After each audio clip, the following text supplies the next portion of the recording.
The Survivor Specialists, Phil and Will, are back, and we have our first Survivor 46 tell-all. We are joined by Shredward Van Halen. I can't introduce you as Ben Katzman if you're going to put Shredward Van Halen at the bottom of your screen here. Ben, what's going on? Chilling. Been packing merch orders all morning. Planning my trip for England next week with Charlie. Living it up, dude. What's going on in England? Are you allowed to say? We're gonna go see Taylor Swift. No way. Oh, yeah. Jealous. And then Liam Gallagher the next night, so it should be cool.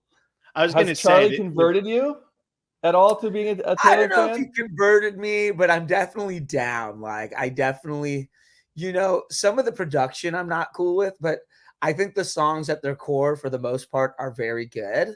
Bad Blood is a ripper. Obviously, Blank Space. Florida's one hell of a drug, But I also just want to see the zeitgeist in action and be like, what is this all about, and rip it up, I mean, Charlie was on stage with you during one of your shows. Any chance Charlie's going to be on stage with Taylor Swift? Was he good enough? Working on it.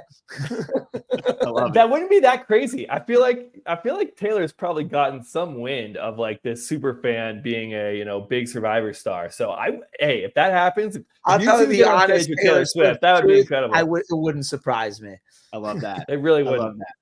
I look forward to that video. I hope it happens. I hope we release this before, because I know we're recording before. We're not live. So I hope we're able to release this before you guys end up there, because people are going to be like, no, it already happened. Charlie was on stage. He was singing all of them. Oh, true. Right. Song, so. He was singing Bad Blood, dude, because now we got Bad Blood. All right. All right. Well, speaking of Bad Blood, Survivor 46. Huh? Yeah. Okay. Anyway, Ben, let's dive into some Survivor 46 stuff here, though, because I know like you've been itching to tell your story. You got a confessional in every episode, but not necessarily a storyline throughout the entire thing. And part of me really wants to go back to the early days of Sega. And I want to hear you kind of tell your story from Sega and what groundwork was laid there that made you and Charlie such good friends, aside from the fact that he could name a lot of Taylor Swift songs and you could name a lot of Metallica songs. The funny thing is like there was a lack of strategy being talked at Sega, and I think it was because there was a really good vibe. Charlie and I don't know what it was. We failed the Savvy Challenge, and we were so worried we were going to be at the bottom, and we immediately jumped into making friends. And then we kept, winning second place.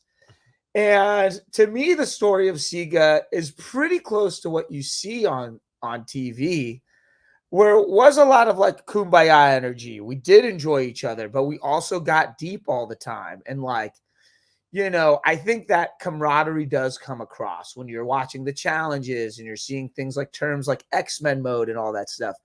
But we did make an effort to get to know each other, and all of that is real. But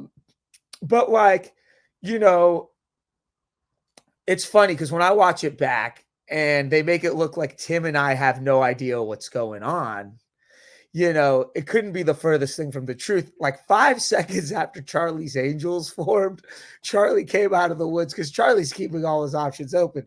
Charlie goes, the girls are forming an alliance, just letting you know. And then in the bunk every night, we had the same sleeping orders. Tim, me, Maria, Jem, Mo, Charlie on the other end. And Maria and Tim had a bond.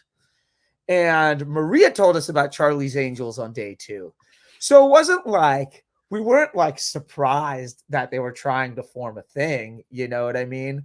But I didn't take any of that stuff super seriously because we were it never felt like we were in danger, which could be a lack of strategy, but it's also why play hard before you have to, which was what I think ended up being Jem's problem, because once she got the advantage, all of a sudden her vibe was a little different. If you watch those secret scenes on YouTube, I was already kind of putting her name out there on day 2, because she would say little things like, I don't believe you play guitar. I don't believe you've played Coachella. You know what I mean? And I'm like, she's trying to clock me for something. I don't know what it is yet. And it's really funny because the first time we all really hung out, we're at the campfire, and this is the 6 of us, no confessionals, everybody's there. And I mentioned I'm like super into astrology. And everybody always does this. They think I'm like a psychic, but Jem goes, "What do you think I am?" And I go, you said you're like a merchandiser, visualizer, right? She's like, yeah. She's like being a little bit sassy. Me and her are very tight, but this is like how I remember it going down. And she's like being a little bit sassy. I'm like, you care about appearances, kind of have one foot out the door. I'm going to go with Sagittarius. And her face went, like I had clocked her gameplay or anything beyond the statement that just came out of my mouth. And we got along, but there was always this like little friction. And I think it started at that moment. So like when I watched that episode where we finally lose and have to go to tribal, and it makes it seem like that conflict came up that day, it had honestly been going on for like about a week, but it didn't bother me because it was like, I'm the kind of person where I'm not going to deal with the issue till it's right in front of me. And who knows, we might never have to go to tribal before the merge. And it'd be kind of stupid to play hard before then, because then you enter a merge with this faction that doesn't need to exist. Little did I know what was going to happen anyways. Mm-hmm. You know what I mean? So at SIGA, really, the vibes were great. And even those little tiffs and those little rifts were more comedic than they were serious. You know, like we would put on fashion shows. Charlie wore the vest and wore Jem's crop top. We took the boat out and went snorkeling a ton. We learned how to cook papaya a million different types of ways. So for me, that time at SIGA really did feel like summer camp. Was like, I'm cool with coming in second. We're having a good time. It didn't really occur to me towards that challenge with the hoops that Q was going to be who he ended up becoming. Because Tim and I, at the end of every challenge, would always be like, you're doing good. Keep your head in there. Maybe you'll get the next one. And I think they show that on camera. I haven't really rewatched the episodes. But Q would never look at me when that was happening. You know, he'd respond to Tim and be like, why is he responding to Tim and not me? You know? And I just like little things I clocked. But the times at SIGA were dope. Well, let's talk about the digging in the poop tree, as Carla was calling it on social media during the season, when Jem put you all on the hunt. We end up seeing a secret scene later in the season. Doesn't make the edit, but I feel like would have told a lot of the story, maybe cleared some things up for the audience, which was Maria saying you had that idol. What happened with this whole idol situation with Jem? And did anybody ever figure out it was Jem?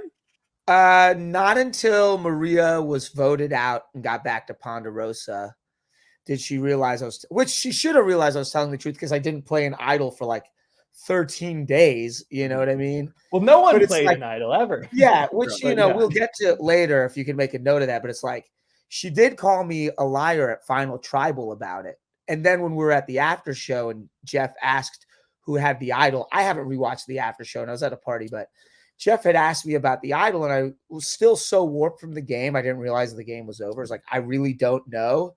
And then Maria right away goes, Jem had it. So I'm like, wow, you knew, but still. But was that just a deduction on her part? Like, I guess it had to be Jem, or was there any like there was no hard evidence at Ponderosa, there's a giant poster where everybody signs their name.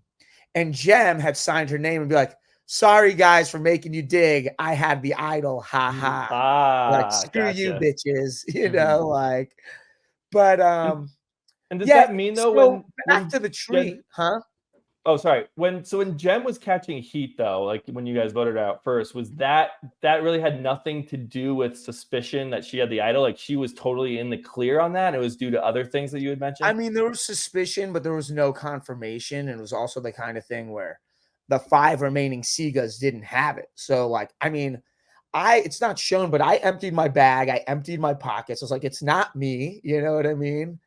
But you know, what happened is, in hindsight, and I could see why somebody would be suspicious, the Beware Vantage was moved. And then in another tree, Jem took the envelope that she found the idol in within the box and put it in another tree. Now, this doesn't make the edit. Mm-hmm. And all of us saw the envelope and we're like, what is this doing here? And it's like a genius move on Jem to create 2 distractions.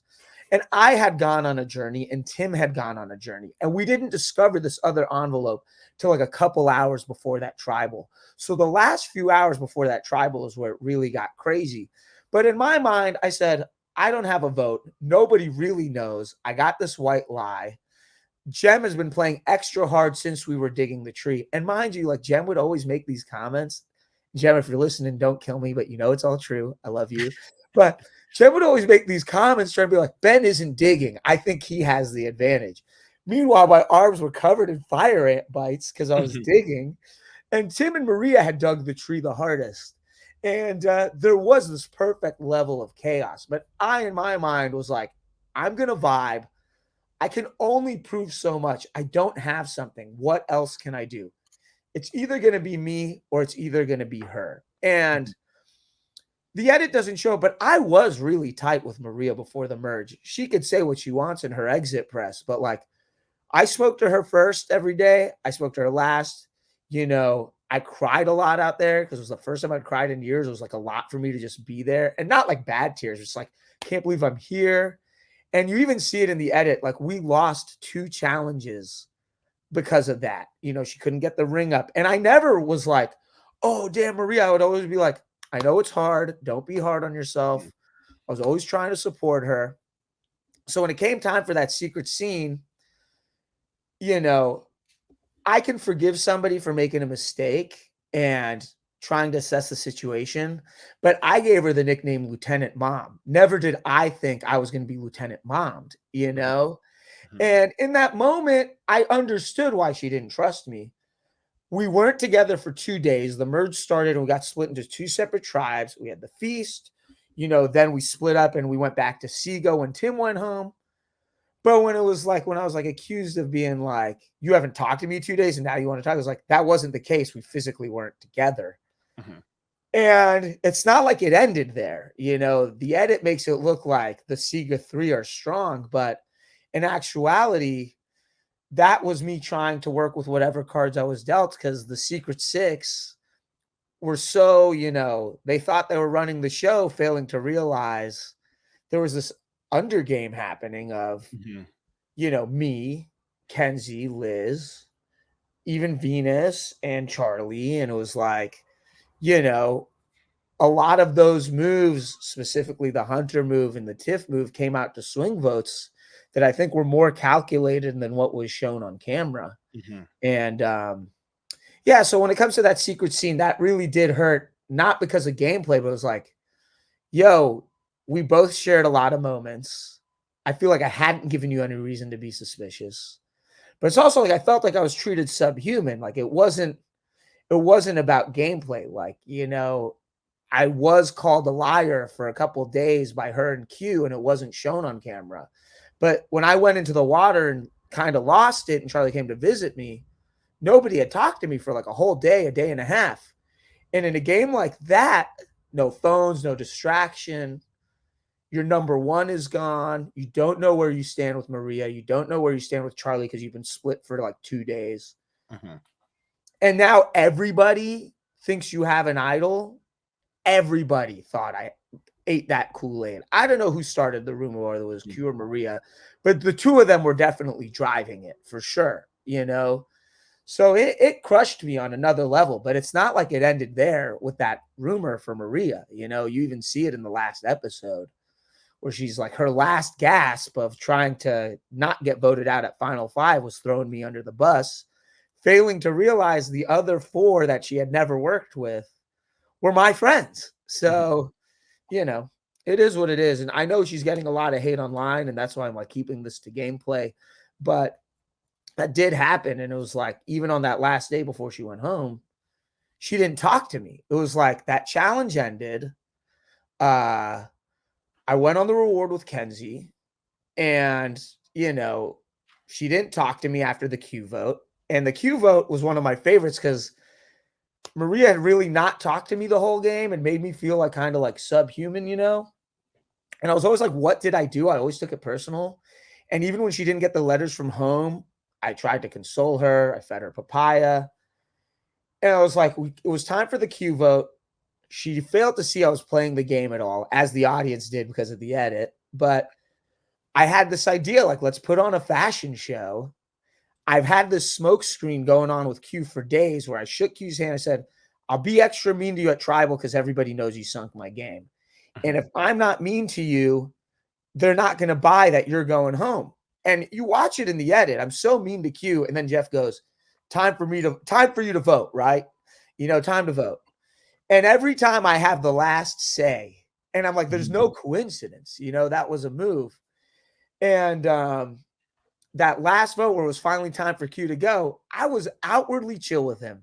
Venus had gone. I'd been like, yo, we're having a great day. I'll rock the Q skirt, and I was like, Maria, we're putting on a fashion show. It would be my honor if you could wear my overalls, And in my mind, I was like, we're going to blindside Maria in the most ethical way. And I'm going to get what I want, was just a little bit of vindication for being called a liar for 12 days, And you watch it, she shook. She thought I was clueless. She shook. Q's going home. And you see it on the show. She's folding the overalls and handing them back to me. And Ben goes, did you have anything to do with this? I'm like, wow, still denying me any agency, And it's like, even though it's 6 people left and it was a 4-2 vote, so you had to have something to do with it, right? And mind you, it's like, this is, beyond Maria, this speaks to what I thought was the story of the season. The Secret Six were playing so hard they couldn't see what was happening in front of them. They didn't take Liz seriously. They didn't take me seriously. They didn't take Kenzie seriously. They didn't take Venus seriously. To an extent, they didn't even take Charlie seriously. In the Tevin episode, Q's giving this whole speech about inviting Charlie into the Six, but he's not smart enough to make a move. And then he found his way into every power dynamic, and nobody put the heat on Charlie. So it was like, all of us were working together, and, the thing I was bummed about more than anything is that Charlie and I played the middle together. The middle that was shown was the middle amongst the Secret Six. Q and Maria and all these people, they never really came to us and said, hey, we would like to work with you. It was like, hey, this is what we should do. It was like we were being given orders. But I knew, like, if we went with it, it would buy me more time in the game. But also, it's like, why would I take out some of these other people that are my friends, when it's like, I'm thinking, like, this jury has sunk everybody's game. They've been abrasive. For me, even if I'm not going to win, I'd love to see them all get got. You know what I mean? Like, and I think it was like Tiff said it on the jury when Maria's like, Charlie, I invited you to the Secret 6+1 alliance. And Tiff was like, a joke of an alliance. It's like, I don't think they realized it was a joke of an alliance till they were all sitting at Ponderosa. Everyone's laughing. That was the worst alliance ever. Anyone who joined the Six immediately just went home. But like, they were playing the game even down to the end. Q was thinking it was the greatest alliance ever made, And again, I'm friends with a lot of these people now, so it's no shade, and that's why I want to keep it to gameplay. But it's like, when I think about it in the game, I'm like, they had all stabbed each other in the back. Q pretends to want to quit. And the next day, it was like they were right back at it. You know what I mean? Like, so I thought the story of the season was like some Lord of the Flies. Here are the underlings banding together, and that is how it played out, because I had those night terrors, right? And a lot of those people didn't check in on me. And it's not what they signed up for. So I'm not holding it against them. But the beauty of them not caring at all or checking how I was doing was it left agency for when me and Charlie and Liz and Kenzie would be up at night. Charlie and I would go on these long walks, and he would tell me what Q and everybody else was thinking. And I'd be like, well, this is what we're all thinking. Maybe we could come together. And there was a beautiful, like, middling of the game that happened. And me not being in the edit, whatever, that story still comes across. And I'm not like here to be like, I'm more important than I was. But it is like, I do think for people at home that aren't invited to play kickball and aren't invited to be in the band, that like you can form your own band of misfits and it can still work out, And that's what I was hoping I was going to see. And instead, it kind of looked like the Final Four was this complete coincidence.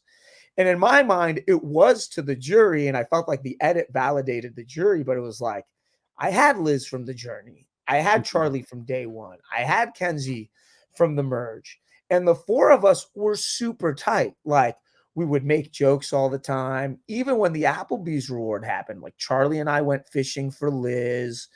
Venus would make fire, and Venus would make beds for us out of the palm fronds. And it was like, I don't know, the fact that like even with the edit, you see how close Kenzie and I were. Nobody tried to split up me and Kenzie. I was like, just goes to show you how blind these people were about playing this so-called resume-filled game, because you can't just like play a game full of big moves. And it's like you're looking at Final Five. It's like Maria's surrounded by everybody she thought she was a goat. The gathering of the goats. It's very good bone. Yeah. It seemed like no one was really taking Charlie or Kenzie, or you or Liz like seriously at all, and they kept going after each other with these blindsides. And then it's like, wait a second, we have a big group of threats here. And that is something, and like the one thing I'm grateful for with my edit is every time it does cut to confessional, other than the episode where Venus goes home, I'm clocking the game entirely. Like when Q won Applebee's, like I said it, his only strategic move was to take the Yanu 3 plus Maria. Because why would he want to work with anybody else? He's got to try and fix those relationships. When it was time for Hunter to go, I was like, we would be dumb to not take Hunter out. He's great, but if he makes it another vote, he has extra incentive to win every single challenge going forward, and he can. So, like, we got to put the T-Rex back in the cage. It's like, and there was something I said in all my confessionals that it never made it out, but I said it from the Tevin vote. I was like, confidence leads to overconfidence. Overconfidence leads to arrogance, and arrogance leads to ignorance. Ignorance leads to being voted out. And that's what happened move after move. And there were a lot of great line right there. I wish that made it. That's a great line. Thanks. And it got to the point where I was saying it every time because I was like, it's happened again. Dare I repeat it, But they got to tell the story they want to tell, regardless of my place in it. But like, yeah, there were things that weren't shown, even like, at the Tim vote specifically. That was when Kenzie and I first really linked up. And she had the immunity necklace. And I went to her, I was like, all right, dog, like, I know it's going to be me or Tim, but like, what can we try and do? And there was a really funny line. She was like, give me one good reason to tell them to put you on the jury versus Tim. I said, my jury fits, duh. It was like, I was constantly making jokes, but it was like, Kenzie and I were really tight from that moment. And on that day, I was trying to get her to flip on Q because Q was never cool with me, until after he pretended to quit. And like, it's gameplay. Q and I are cool now. Every time I've roasted him on the internet, I've sent him a text beforehand, like, yo, I'm spelling the alphabet without the letter Q. Don't take it personal. But, like, we get along. It's not what it was shown to be. That was a great tweet, by the way. That was one of my favorites of the season. Oh, dude. I mean, thank you, But I had tried to get her to flip on Yanu forever, and she obviously couldn't because they were the lowest tribe numbers at the merge, and those were who she spent the game with. But that day when she was like, I'm willing to flip on Tiff, I ran over to Charlie and Maria. I was like, Kenzie's willing to flip. I'm going to go get water. I'll disappear. She's going to come running to you. Act surprised. Because, I didn't want it to seem like I was going to throw Kenzie under the bus or whatever, because I still had a game to play. And then they don't even put that interaction. They got Kenzie running to Charlie and Maria being like, I'm willing to flip on Tiff. It's like, the whole reason Tiff went the next vote was because of that, because we had to pull it in for the Hunter move. You know what I mean? It was like, if we take Tiff out now, Hunter's going to stay the next day. And like, even though I wasn't like close with Maria, we were like this dysfunctional rock band going on the reunion tour throughout the merge, doing all these votes together, Yeah, because I mean, if you look at it, you and Maria voted together almost every single vote the entire time, except for when Q went home and when you voted for Kenzie when that happened, which again, I think a lot of people get into that. Ben, what's going on? But I think otherwise you all were voting together the entire time, which again, I think from an edit perspective probably made it easy for the edit to say, hey, let's call it the Sega 3 because they are all voting the same way every time. And that's just an easier story to tell. And I think also the easier story to tell more than anything is that season 46 is a story of Yanu more than anything else. Disaster tribe to win. Like, that is a Rocky underdog story. So it's like, you don't need to flesh out the second and third place as much. You know what I mean? But yeah, it was like, I do remember it was before the Tevin vote. I hadn't talked to Maria for however long it was. And Liz had that plan for Tevin. And Charlie came to me and was like, do you want to get back with Maria? And maybe we can work a vote or two together. And I remember in my confessional was like, wow, Siga's getting back together. Let's find out if this is a one-time Coachella headline or if we're going on tour. And so we get back together for the Tevin vote. And at some point, I knew Maria was working with Q, but I was trying to gauge the vibe. And I knew Tiff had the idol. And I was like, I have this plan. Let's flush the idol.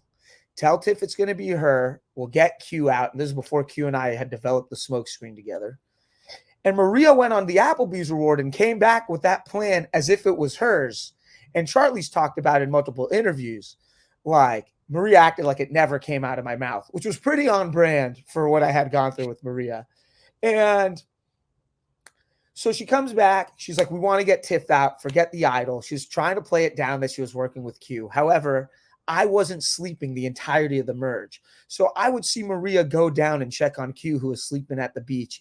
And I was like, I'm not blind. They're obviously number ones, but she would never check on me at night. So I would sit there laying with my eyes open for 8 hours, just seeing this go back and forth. And that was really when I felt the game was beginning to get played, was like at that Hunter vote, I was like, okay, Maria's working with Q. She wants Tiff out. Once Hunter and Tiff are out, we're at final 7. The only 2 remaining members of the 6 are Q and Maria. We've got this group of misfits, I clocked it. Not that it's the biggest move of the season or anything like that, but it's like, I wasn't unaware of what was going on. And I think Liz and Kenzie were also aware of it. And it was like, why I felt like it just worked itself out the way it did. Like, there was in Survivor, no matter if you win or if you're out first, it takes so much luck to get from one vote to the next, because you could be controlling all the votes. Look at Dee in season 45, challenge beast and big mover of the votes, but she managed to make it to final 3. Almost lost at that Katura vote. I mean, that final 5 vote is absolutely insane. Totally. And it's like, to keep your threat level down while being charming and crushing the challenges, so much has to go right. So much has to explode and implode. And I think it's no secret we have a season full of extreme characters, that it wasn't hard to play off other people's own, illusions of self, and I think I couldn't play the game I wanted. I didn't have the energy. I wasn't sleeping. I had the night terrors. It is undershown to a high degree, probably because my story wasn't deemed as important, but it's like, the one thing I wish they showed is I always put a smile on. I was always down to be in the convos. I was playing. I showed up for the challenges. I didn't make a fuss about it, but I wasn't just sitting there being carried one vote to the next, and I was struggling. And, they show it in the finale, but I don't know. It was more than that. I felt like for people at home that have resonated with those night terrors and panic attacks, I'm like, people who have those still have a job. They still raise kids. They still do their activities.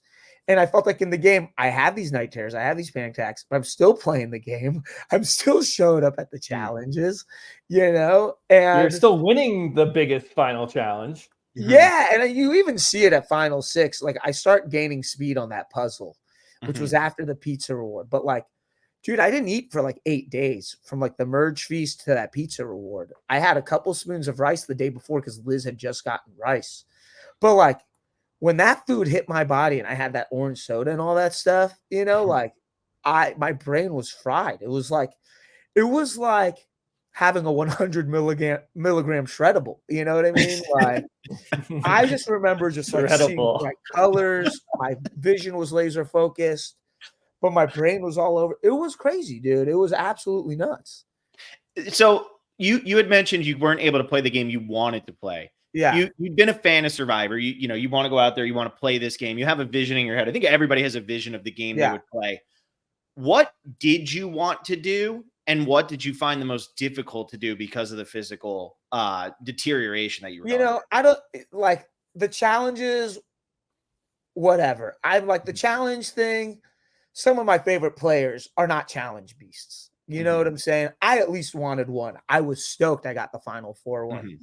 But like, I think even with the cards I was dealt, I still played a social game. You know, like I used people's perception of me being a GOAT to allow them to think like, you know, and that pizza reward, really, I wish they showed the conversation, because that was like the perfect encapsulament of what I thought my game was.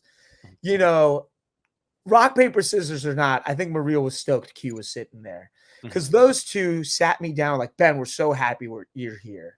We think you should sit with us at Final Three, which is really like the biggest backhand compliment. It's like, we think you're not worthy of winning, so come join us. You know what I'm saying? And they were trying to see if I was willing to flip on Charlie or Kenzie. And it's funny because Q was supposed to write Kenzie's name down. I wasn't. And yes, I wrote her name down by accident, but her name being written down was already part of the plan. And I wish they would release the footage where I'm like talking crap about Venus. I'm like, Venus, you know, you shouldn't have snapped on me. You've been annoying me. You're going home. And I remember like, and you're just holding up the Kenzie vote. Yeah. I remember seeing the camera person's face being like, oh my God. They can't say to you, do you know what you're doing? Vote in. That was like, did I just write Kenzie's name down? You know what I mean? See, that would have been so good, because there was so much and I'm an idiot savant, dude. It's like I knew people. Yeah, and like I just, you know, I am an idiot sometimes. I do draw blank spaces sometimes. But I remember walking back down with this like, holy shit, what did I just do in my mind? And I whispered to Q, like, which is why he went and wrote Venice. Like he, you know, he was not supposed to write Venus. I was supposed to write Venus. And like, you know, I don't know if the audience picks up on it, but I was a big driver in Venus going home because she had snapped on me that day. And Venus and I were cool. And I was like, why is she snapping on me? And I was a little annoyed with how that was edited, because my one line of the episode was talking crap about Venus. And it was like, that was probably the only time I said something like truly offensive about Venus, which is when I called her a poser. And me and her are cool now. We were cool then. But like, yeah, it was like, I knew Charlie was trying to set up that whole Final Four as well and get Q and Maria out. But I just remember writing the name down, and I was like, well, Maria's been calling me a liar every day. So I think like I'm going to tell this story to Kenzie. She's going to be like, you know, you haven't been sleeping. You are a bit of an idiot sometimes. I can buy that. Like I did feel safe even with that mistake, which is why I don't think it became a big storyline in the next episode anyways, because it wasn't that big a deal at camp. You know, like they knew what I was going through.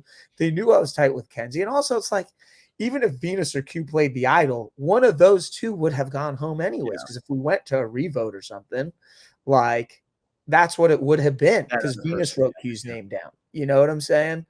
Like, so it was never, in my mind, Kenzie going home would have never happened anyways, you know? And so I guess my question then, obviously with the Kenzie situation and, you know, what a mess it was. And, you know, we kind of got into, you were trying to play the social game and everything like that. If you were to play again, what would you try to do to make it so that you weren't setting yourself up to be the zero vote finalist? Because it seemed like you had a plan, you had a strategy, you might have executed part of it and the other part wasn't able, but what would you do differently? If I could emphasize one thing, I haven't rewatched the finale, so I don't know what was shown. And I know I made some comment about like, I know y'all aren't going to vote for me anyways. Like I could read the room, but I wasn't allowed to tell my game. And I remember I had my speech prepared. I spent all day. I said in the confessional, we're going to give the performance of a lifetime. And I had it ready to go, you know? But dude, nobody wanted to hear what I had to say. And at the same time, I'm sitting here, regardless of the edit, I got my notebook. I know everything I did.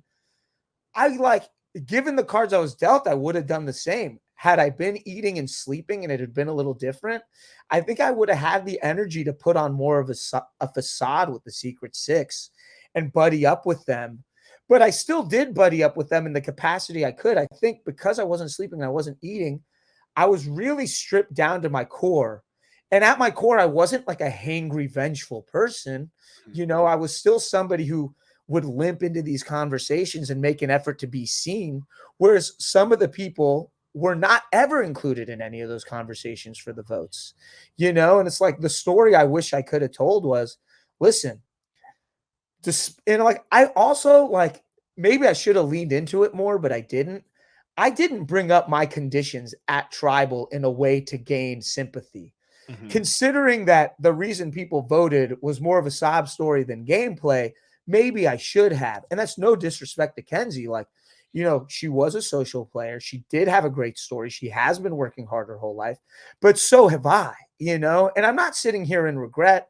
You know, I'm going on these huge tours. I'm in the magazines. I'm playing with my favorite bands. I'm going to hang with Metallica. My life is great. But if we're talking in terms of a game, I would have been like, yo, y'all sunk my game on a level you did to no other player on our cast. It wasn't shown. Nobody talked to me. Nobody believed I had an idol. I still worked with Tiff on a couple votes. I worked with Q. We had a smoke screen. I worked with Maria after she said I was a goat. I wasn't doing anything. And on top of that, I was a liar. Which one's it going to be? I don't know. And I still found my way into Final 3 while feeling like I was like barely hanging on by a thread. Never complained. I won Final 4. I played the game with the middle with Charlie. That Q smoke screen, I really think, and this isn't me sitting here being like, give me credit, but like, if that didn't happen, you read Venus's exit press, you read even Q talking about it, you read Hunter talking about it, you read Tiff talking about it. They all really thought Q was going home, and they've all attributed it to my acting chops at Tribal. If I didn't do that, who knows how the season would have progressed. It is what it is. And it wasn't shown, but, you know, I was called a liar at Tribal, and Q actually stood up and said, we need to listen to Ben play his game. Ben's not lying. Him and Liz jumped in there and corroborated my stories. And we're like, he is telling the truth. But I guess because I'm a 0 vote finalist, the edit has to show why I got 0 votes rather than anything else. But like, you know, those two stuck up for me. And even Hunter gave me the benefit of the doubt at Tribal. You know, he was like, more than just the pizza one. Like Hunter was like, I never really played the game hard with Ben, but I did see him in every conversation. And, you know, hearing him talk about being on the right side of the votes, I see that very clearly. So like, they know I played, but again, other than Q sticking up for me that one time, I was told time. People were laughing when I was talking. And I was like, even if you were never going to vote for me, we've had other 0 vote finalists. We've had Romeo, we've had Jake, we've had Carolyn. You know, I think of Jake all the time. Like, he was on the wrong side of the votes, but the beauty in his story is that he still tried to play hard. He never gave up. He was always given his best. And that deserves a chance to be told. You know, everybody's focusing on Austin and D, but he is the underdog of that season, without a doubt. And I wanted that. And like, it even carried into Ponderosa. Like, I got to Ponderosa. Nobody asked me about the game. They immediately started talking to Charlie. They started talking to Kenzie. I was like a leper, dude. Like, you know, like I was just like, you know what? I'm just going to go hang out at the bungalow. I'll rest up. I'll shower. I'll eat. But I didn't really feel a bond with some of these people. You know, Tiff and I are cool. Hunter and I are very cool now. And it's not like, I don't think they like iced me out to be a dick. You know, I don't think they were like, screw Ben. But I do think they just like didn't take me seriously. But I'm also like, how was my story that different from some of the other people sitting at Final 3? You know, threat level, we weren't included on a lot, but we played our game. And like, even in the edit, it's like Ben and Charlie have been playing a similar game. Well, it wasn't shown, but 2 other people had said that in the edit. So, you know, it is what it is. I'm not complaining, but this is just me telling my story. And I don't know if I would have done anything different. I just wish the jury didn't give that 30-second time limit. So can we just clear that up real quick? Was that every question was a 30-second time limit, or was it just not everyone, but it was a lot of them. And there was a lot of times where I would start talking and they'd say, fine, thank you. And I like wouldn't finish. Damn. And you see it like, you know, while they're talking, Tevin's whispering, it's really between Charlie or Kenzie. And when we're at the after show, it was like everybody was going out of their way to make me feel like wallpaper. You know, they were like, I wanted to vote with my heart for Kenzie, and I wanted to vote with my head for Charlie. It's like nobody asked even how I was doing, and they all knew what I went through, and it was like that's kind of what hurt the most. And I know it's Survivor and it's not summer camp and it's not this, but like when Maria didn't win Letters from Home, I went and found her papaya. I fed her. I helped her talk about it. I didn't get that treatment back. That pizza reward was nice, but it was really, in my eyes, like the second we sat down and they invited me to Final Three, I was like, oh, that's what this is all about. This isn't about taking care of me. You know what I mean? Because it was out of nowhere, And again, like, it just made me feel like, and then watching the edit back and how I felt like it validated what the jury had to say about me. It was like, what did I even do there? And thank God I journaled it, but like, I had a great time, like they couldn't even show the Final Four being shown and being put together. And I felt like there was a really great day where like we were all ziplining in the jungle and like Liz would come up to me and be like, I have this idea. And be like, I got an idea too. Be like, but we can't be seen all of us at once because it'll be obvious. And then I'd run off and talk to Kenzie, and Kenzie would be like, I just talked to Charlie. And it was like in my mind, the Mission Impossible music was playing, and it was like there was a lot of tender moments for as much as there was vicious gameplay, and I just thought, we would have more of that camp life shown. But again, that's my expectations. So it's on me to let go of that. And I still think the season that's shown was great. But, it comes back to what would I have done differently? I don't know if I could have done anything differently with the situation I was in. I wasn't eating. I wasn't sleeping. And it seemed in my mind the jury had their mind made up before we went to vote, before we even got to tribal. So what could I do? You know what I'm saying? Yeah. Go ahead, Will. Can you speak to Spencer and stand up and yell about fairness in the game? Like, Good. It's one of my favorites. Can you speak to about you've mentioned a couple of times just threat level and managing threat levels, not only just your own, but like, how are people perceiving Kenzie and Charlie? And then it seemed like Maria really became this big threat at the end, but then you guys pulled one over on her, voted out Q. She was left out of the vote. I was shocked she did not see that. Did that occur that like, hey, that she was out on that? Does that make her less of a threat at the end? Or was it like, hey, if Maria gets to the end, she wins? But then you're also saying like, Maria was kind of rubbing people. Maria was crushing it. For all the crap she made me feel personally, everybody looked up to her, like it was impressive. She was crushing the challenges. She was in on the moves. But like I said, overconfidence leads to arrogance. Arrogance leads to ignorance. Ignorance leads to getting voted out. And you're sitting there with me who Q sunk my game, and she doesn't know about the smoke screen to the extent it is. She's only seeing me be so angry against Q. And then there's Liz, who has also been very vocal because that whole Tevin vote was Liz's move. And, again, I'm like, this whole season's been about claiming moves. And then there's also Kenzie, who's like started with Q and was also very over Q. And she just thought we were going to vote with her. It was literally like Maria was like, you are my numbers, is what it felt like always. And, it's kind of crazy to see because it's like you see it on camera. She goes, I guess y'all were playing harder than I thought. I'm like, even if you thought that, you're surrounded by 4 people who want to vote you out, and you're going to go and insult their intelligence by saying that. Like, you should have better jury management because, you should go, good move, blah, blah, blah. But that night, I had been holding it in for like 12 days. I was just like, we could have told you, but we didn't. You know what I mean? And yeah, I don't know. I thought it was Maria's season to win after Tiff went home. So do you think Maria would have had a legitimate chance to beat Kenzie or Charlie, or potentially would she have think about the jury management, dude. The entire jury was the Secret Six Alliance. That's true. Yeah. That's why in my mind she had to go, because if anybody else had a shot at winning, that whole alliance had to be sitting on the jury, and based on how they acted at Ponderosa, of course Maria would have won if she was the last one. I think Q would have won over Charlie and I, really, or any combination. Wow. Really, truthfully, you know what I'm saying? Wow. Like, that's surprising. Wow. Because, dude, think about it. He had a great story. He was, he didn't, just as much as Kenzie, they weren't winning. He felt like he was the outsider on the Yanu 3. He had a ton of power at the merge. He sank everybody's game. Then he sunk his own game and still made it so far.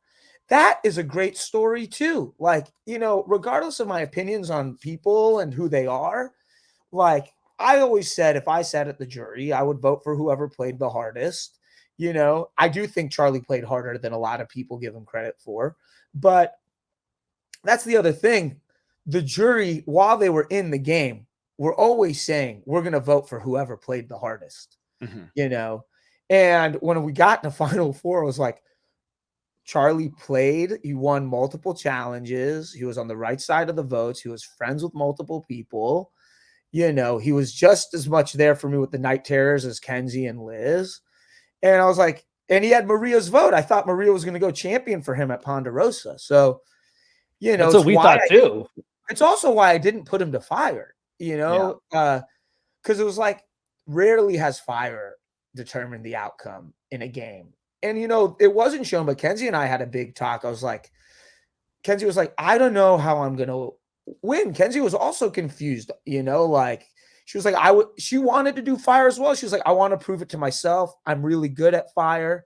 And I also thought Kenzie would just crush fire. And at that point, based on how everybody had talked to me in the game, you know, I was like, there's no way they're going to go for me. You know what I'm saying? I would at least just like a chance to say my game, you know? So I wanted one of those two to win. That's why I'm not mad at the outcome, regardless of who it is. Like, those were my friends. They crushed it, you know? Like, I'm glad it was what it was. You know, it's hard for Charlie, but it is what it is, you know? Is that why you put Liz in fire then? Because you wanted like Charlie and Kenzie to duke it out? Or were the four of you there really concerned? To be honest, Liz is also a saleswoman, dude. Like, yeah. And Liz, I think people, you know, the edit makes her look like an Adam Sandler character, but Liz is a voice of reason and very level-headed. I was a big Liz fan. Applebee's meltdown. She had some moves. Huh? Yeah. She had some moves. I mean, she was playing. Meltdown and the Kevin move, but, you know, Liz, I don't know, like, the millionaire thing is out of the box and could have worked, but, like, Liz's life story is kind of crazier than anybody else's, in my opinion. She's one of many children. She went a long time without eating. She lived in a house with no heat. She didn't eat the entire game. You know, she knew her threat level was considered a joke and was able to flip that on its head. Still had moves. And I think she could have sold that at Final Tribal, you know? And on top of that, you know, the jury could have had their faces in the edit, but we haven't been hanging out with the jury. We're sitting there only in the game with what's going on. So I don't know what they're all thinking. But in our mind, the entirety of Nami is on the bench except for Randon. Yeah. So if we're talking numbers, she had the numbers. That's where my head was at, you know, like. So is Liz delusional for her tweets of I could win, or was there actually some legitimacy to this? Because I mean, the internet is torn.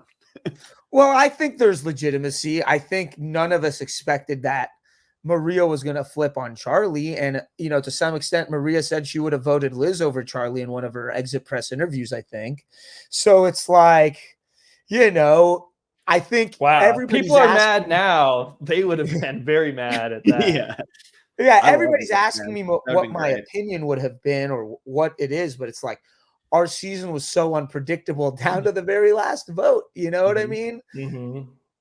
So we have just over 10 minutes left. So I want to make sure, Ben, we get everything in that you want to cover. I know you talked a lot about your journal. I know the prop is there. I don't know if you want to bring that up. No, we don't have to. It's just a point of reference. Yeah, I know we have 10 minutes. I mean, I know you've been talking about that a lot on social media and how you were so happy you were able to like take it all down and do all of that. Oh yeah. I mean, it's cool, dude. I'll show you some of it. Like, if you want to, you know, throw up some of the even every day sketches. Has a chapter like Applebee's and the Liz meltdown.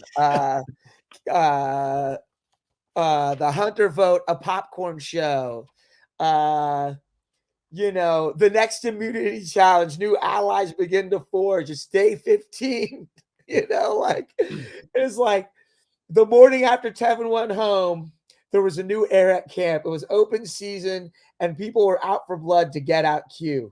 Tiff, Kenji, and I were down. It's like, I love that. It's like I remember it the way I lived it, and it was still fun. It's like a lot.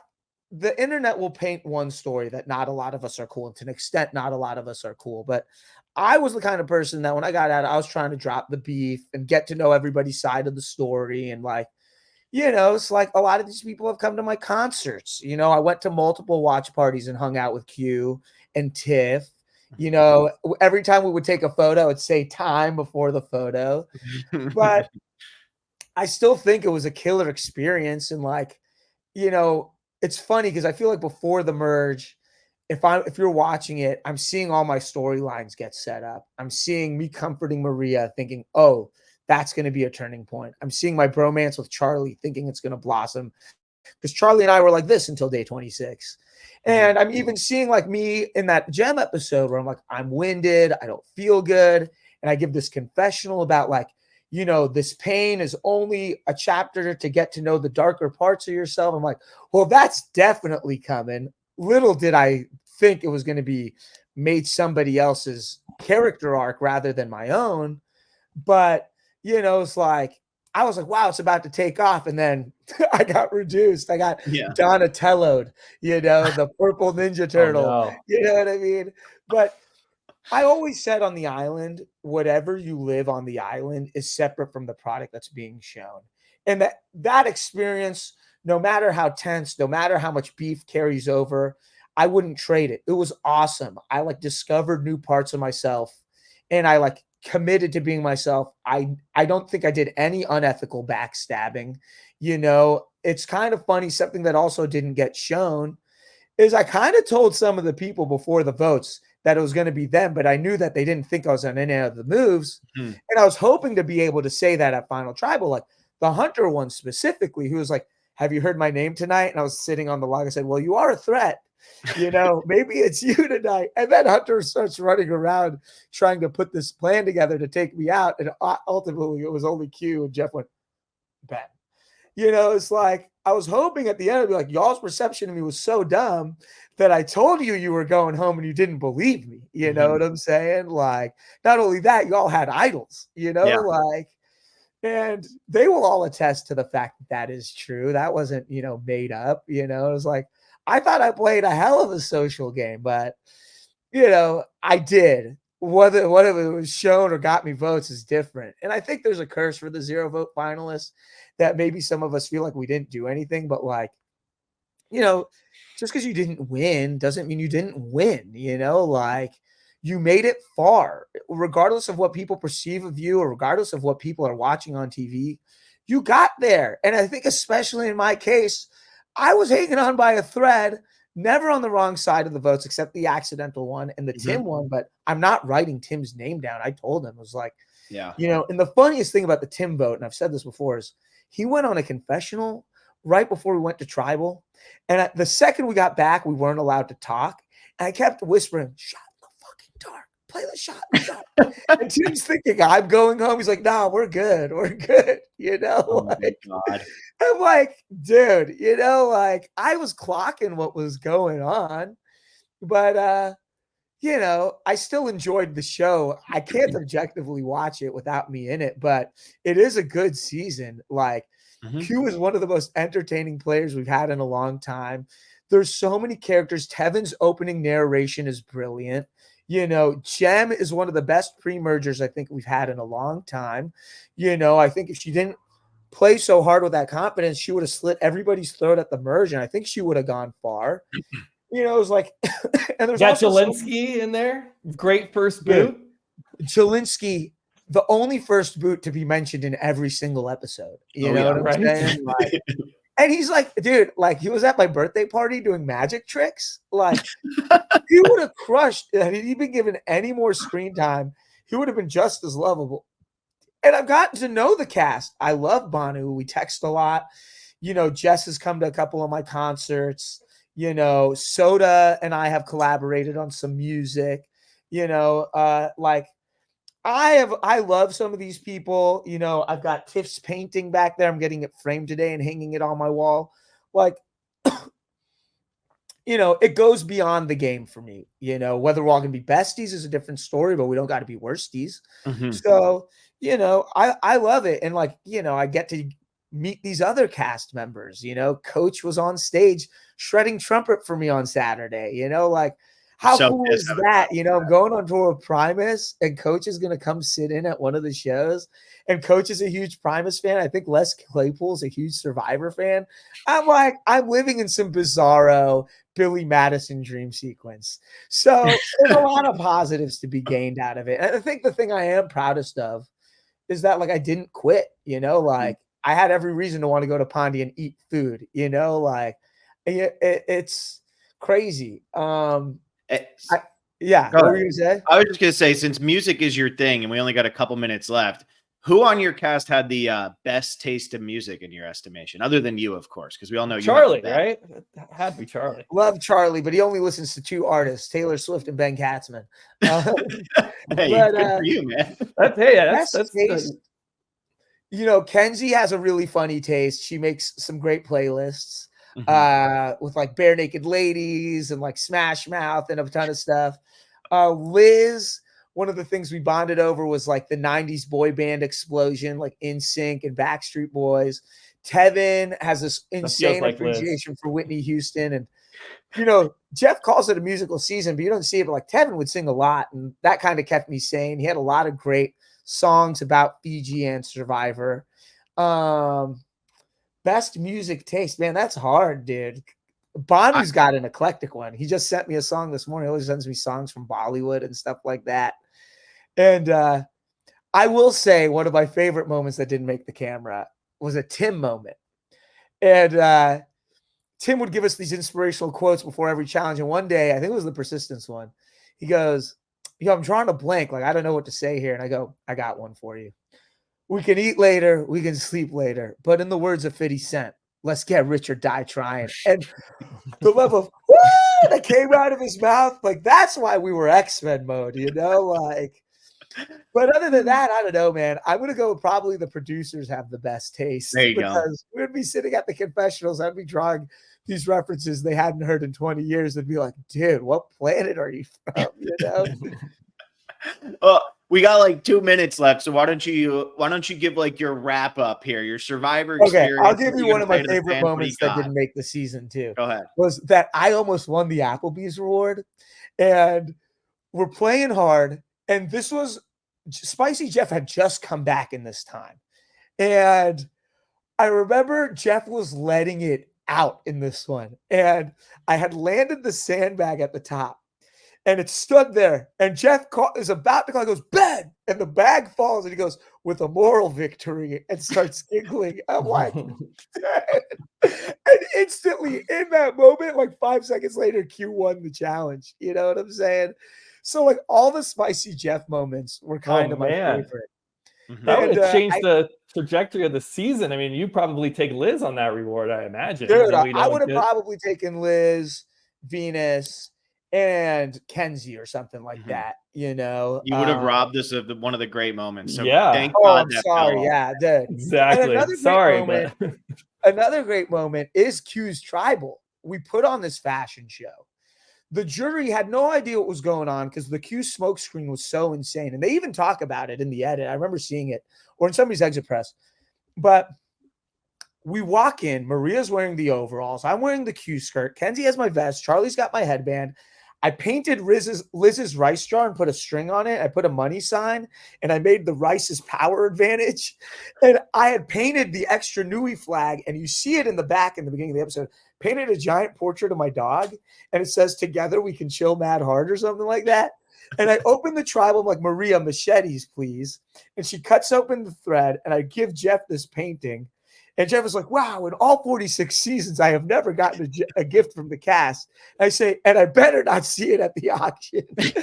Like, it was just like so many funny moments like that where everybody burst out laughing. And it's like, those are the moments I cherish more than any like gameplay ownership. Was just like the amount of times we were all laughing hysterically over Spicy Jeff, or something stupid at Tribal, you know, like Kenzie and Liz had this like club snuff DJ song they were singing the whole day where it was like, I'm pissed. It was like, I don't know. Those are the things I tend to kind of focus on. And even Q, like you saw like a lot of Q skirt, but that was a fraction of it. Like every day we would get the Shark Tank pitch about the Q skirt.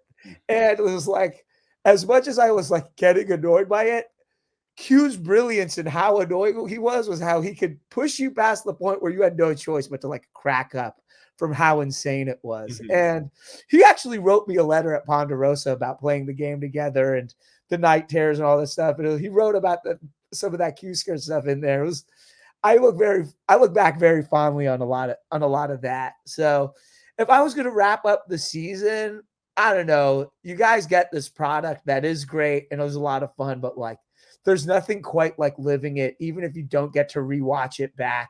You know, it's like getting an edited version of your home movies.